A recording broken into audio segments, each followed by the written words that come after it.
everybody, I'm Katherine. Hi, I'm Anu, and we're in Dr. Scullin's class, The Sleep of Neuroscience. In our class, we learned about this study done in 2017 by Alkazoy and their lab, and we learned that they wanted to look at whether or not someone's sleep, how much sleep they got, would impact their implicit bias towards Arab Muslims. They found in their study that when people got less sleep, they actually had an increased amount of bias towards people who were Arab Muslims, which is a very important result. So we were really interested in this study, and so we wanted to replicate it. Exactly, and that's exactly what we did, but we changed it up a little bit in terms of what we were studying. We wanted to hypothesize if women would be perceived less likely to be in STEM roles if people were sleep deprived versus if they received normal sleep.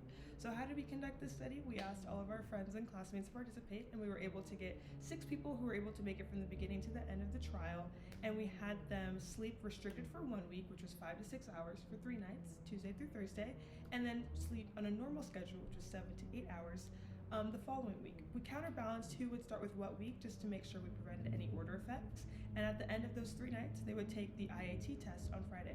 Catherine, you want to tell them about the IAT test? Absolutely. The IAT test is a test that was developed by Harvard University, and they have multiple ones that you can take to test your own implicit bias. The one we had our participants take tested whether or not people associated men or women more with liberal arts or science. And we wanted to use that test because people know that this test is very reliable, and many studies have used this test, so we knew it was a good option. On your screen, you can see our study's results. The blue bar is the participants' healthy sleep, and the orange is the participants' restricted sleep. The positive numbers on the top half of your screen show a greater association of women with STEM. The negative numbers on the bottom half of the screen show a negative association of women with STEM. As you can see, during the study, some participants demonstrate an increase in association of women with STEM, and some showed a decrease in associating women with STEM. One participant showed no change in their IAT results. So overall, our studies didn't really provide any conclusive data that we could draw any strong correlations from. But after we gave some thought to that conclusion, Catherine and I realized that at the end of the day, implicit bias has so many variables that impact it. And then more particular to our study itself, we realized that we weren't able to truly control how well people were sleeping.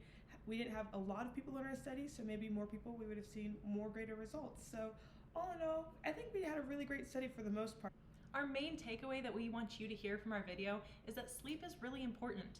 We know from Alkazoy's study and other studies that even though our study didn't show definitive results, sleep does impact your bias towards others in the world. Absolutely. And we want you to know that when you are not getting healthy sleep, it doesn't just impact your health, but it impacts how you treat others in the world.